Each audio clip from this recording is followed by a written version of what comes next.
Terima kasih udah klik video ini. Kali ini aku akan menceritakan Donald Henry P.W. Gaskin Jr. merupakan seorang pembunuh, pemerkosa, dan perampok yang terkenal dari era 1950 sampai 1970.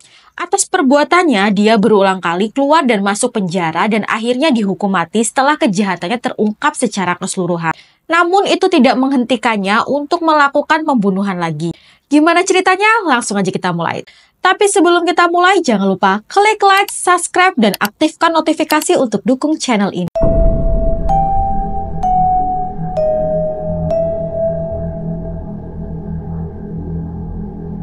Donald Henry Gaskin lahir di Flores County, South Carolina dari pasangan Eula Parrott.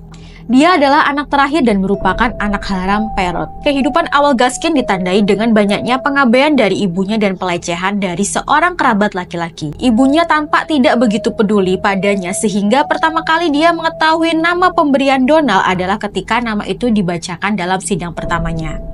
Gaskin adalah seorang manipulator dan penipu ulung yang cerdas di jalanan dan memiliki selera humor yang tajam serta kepribadian yang ramah dan menghibur. Saat remaja, Gaskin terlibat dalam aksi kejahatan kekerasan bersama sekelompok penjahat lainnya, termasuk perampok, penyerangan, dan pemerkosaan berkelompok. Pada usia 13 tahun, Gaskin dihukum karena menyerang seorang wanita muda dengan memukul kepalanya dengan kampak saat wanita itu memergokinya membobol rumah keluarganya. Dia dijatuhi hukuman 5 tahun di sekolah rehabilitasi sekolah industri Carolina Selatan untuk anak laki-laki kulit putih di Flores, tempat dia sering memperkosa oleh sesama narapidana. Setelah melarikan diri dari sekolah reformasi, menikah dan secara sukarela kembali untuk menyelesaikan hukumannya. Gaskin dibebaskan pada tahun 1951 pada usia 18 tahun. Dia bekerja sebentar di perkebunan tembakau sampai dia ditangkap pada tahun 1953 karena menyerang seorang gadis remaja dengan palu atas tuduhan penghinaan. Sana Gaskin mendapatkan rasa hormat dari sesama narapidana karena dia telah membunuh orang, maka dia ditakuti di penjara.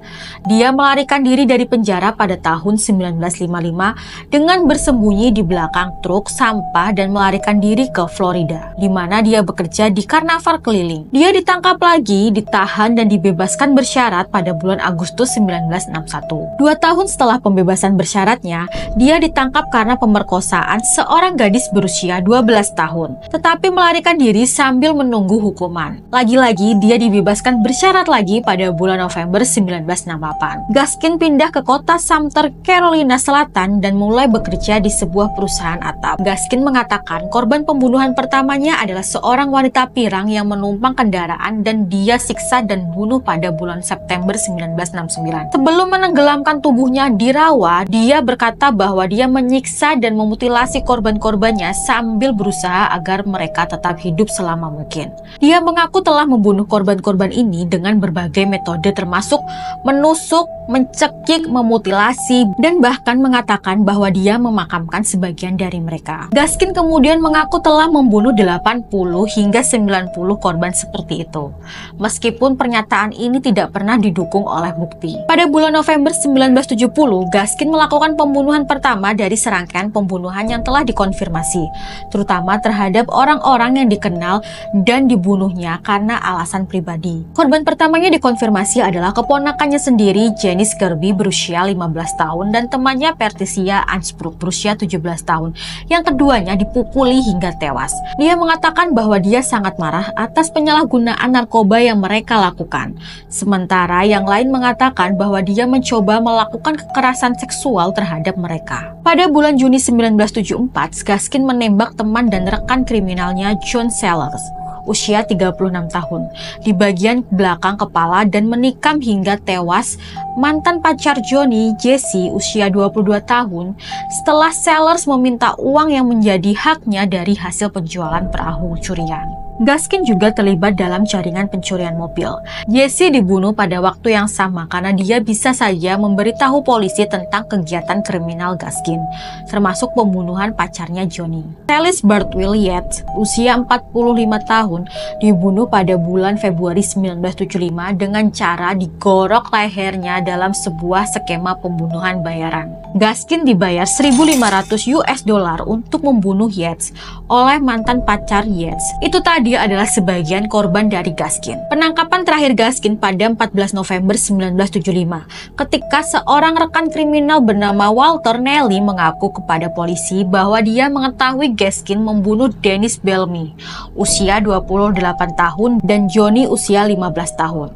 Neely mengaku kepada polisi bahwa Gaskin telah menceritakan kepadanya bahwa dia telah membunuh beberapa orang yang terdaftar sebagai orang hilang selama 5 tahun sebelumnya dan telah menunjukkan kepadanya di mana mereka dikuburkan. Pada tanggal 4 Desember 1975, Neely membawa polisi ke tanah dekat rumah Gaskin di Prospect, di mana polisi menemukan jasad 8 korbannya. Gaskin diadili atas satu tuduhan pembunuhan pada 24 Mei 1976, dinyatakan bersalah pada 28 Mei, dan dijatuhi hukuman mati yang kemudian diringankan menjadi penjara seumur hidup ketika putusan Majelis Umum Carolina Selatan pada tahun 1974 tentang hukuman mati diubah untuk menyelesaikan dengan pedoman Mahkamah Agung Amerika Serikat untuk hukuman mati di negara bagian lain. Pada 2 September 1982, Gaskin melakukan pembunuhan lagi yang membuatnya mendapatkan gelar pria paling kejam di Amerika. Saat dipenjara di blok keamanan tinggi di Lembaga Permasyarakatan Carolina Selatan,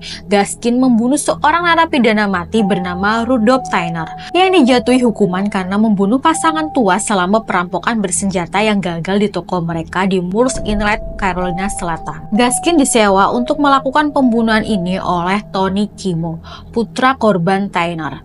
Kimo awalnya didakwa atas pembunuhan tetapi mengaku bersalah atas dakwaan yang lebih ringan dan dijatuhi hukuman 8 tahun penjara. Gaskin awalnya melakukan beberapa kali percobaan untuk membunuh Tyner dengan mencampur makanan dan minuman dengan racun sebelum dia memilih untuk menggunakan bahan peledak untuk membunuhnya. Untuk melakukannya, Gaskin memasang perangkat yang mirip dengan radio portable di sel Tyner dan memberitahu Tyner bahwa dia akan memungkinkan mereka untuk berkomunikasi antar sel. Ketika Tyner mengikuti instruksi Gaskin untuk memegang pengeras suara yang berisi bahan peledak plastik tanpa sepengetahuannya di telinganya pada waktu yang disepakati, Gaskin meledakkan bahan peledak dari selnya dan membunuh Tyner. Gaskin diadili atas pembunuhan Tyner dan dijatuhi hukuman mati. Ini adalah pertama kalinya dalam sejarah Carolina Selatan seorang pria berkulit putih dijatuhi hukuman mati atas pembunuhan seorang pria kulit hitam. Gaskin dieksekusi pada tanggal 6 September 1991 jam 1 dini hari, beberapa jam setelah mencoba membunuh diri dengan menggorok pergelangan tangan. Kata-kata terakhirnya adalah, "Saya akan membiarkan pengacara saya berbicara untuk saya. Saya siap untuk pergi." Terima kasih sudah menonton. Cukup sekian videonya. Silahkan klik like dan jangan lupa klik tombol subscribe lalu komen di bawah atau berikan saran untuk video selanjutnya.